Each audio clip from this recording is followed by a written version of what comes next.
গরমে ঠান্ডা ঠান্ডা কিছু খেতে কার না ভালো লাগে, তাই বাড়িতেই বানিয়েছিলাম ফালুদা। প্রথমে দুধটাকে ভালো করে ফুটিয়ে নিয়ে তারপরে মিশিয়েছিলাম তাতে ফালুদা মিক্স।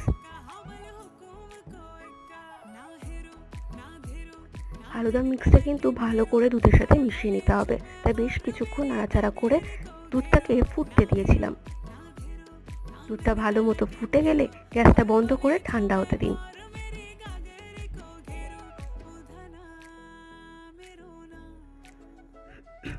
তারপরে আইসক্রিমের সাথে আর চকলেট সিরাপের সাথে সার্ভ করুন ঠান্ডা ঠান্ডা ফালুদা।